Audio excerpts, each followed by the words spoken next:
I'm a mommy blogger. I'm one of the things that Christine, but I'm not.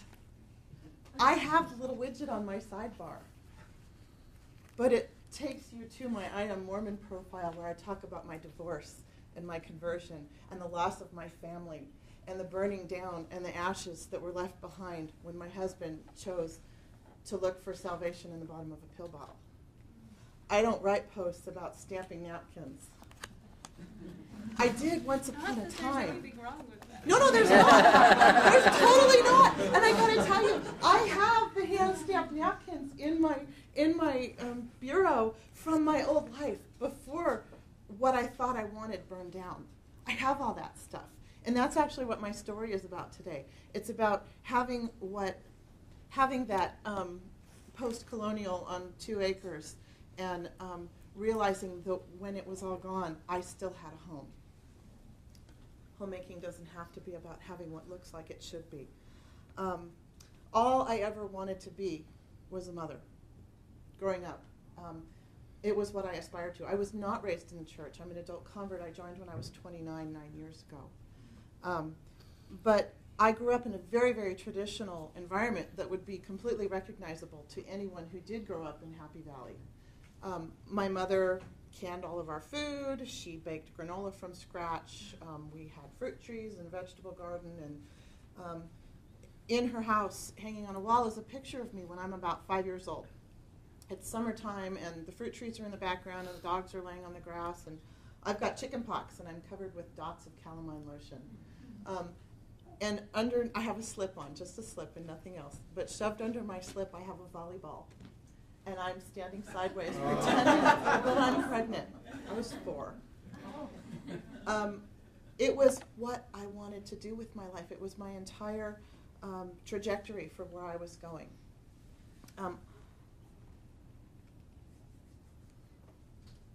My mom was the PTA president. She never missed school meetings. I mean, she did everything that a good Mormon mother could tick off, only she was a California hippie liberal, and we sometimes didn't wear clothes. And while I'm part of one now, I didn't grow up in this conservative religious background. But my parents did have that traditional middle class. Mom stays at home, dad goes to work, mom has the babies. That's what I grew up. I did have friends who had parents who were not living that ideal. I had friends whose parents were divorced. But those houses were peculiar. I remember going over there as a kid thinking, it was kind of odd. You know, the mom would come in her high heels and they would clack on the floor. Well, my mom was always barefoot. And I distinctly remember that distinction as a little kid. I didn't know much. No one told me anything, but I picked on the cultural and social bias that working moms were not as good as those moms who stayed at home, even in Northern California where I grew up, in the 70s and early 80s. They weren't as righteous as my mom, who stayed home and grew granola on the peach tree in the backyard. Those biases were internalized in me really, really young, without, my making a choice on that. And they influenced the choices that I did make in my life a great deal.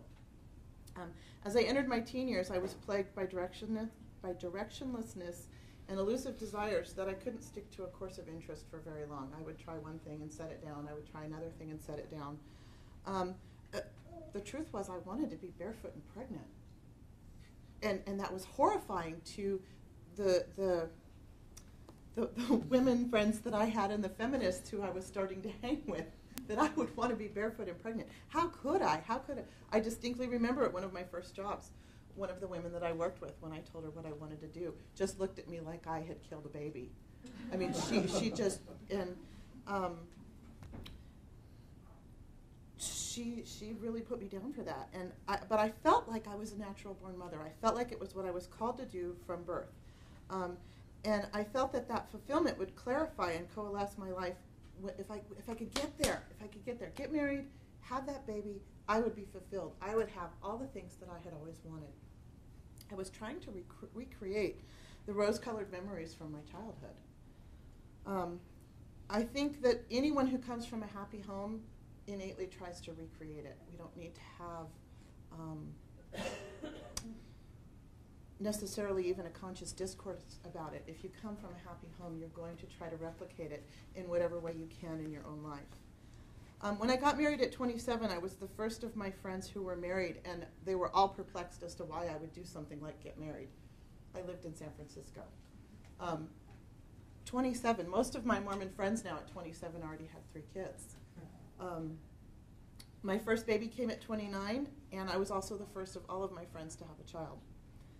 At 30, I found the church, and I got baptized.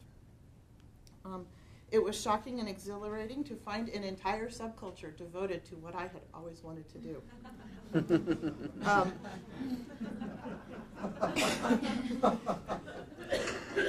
I dove in with everything I had.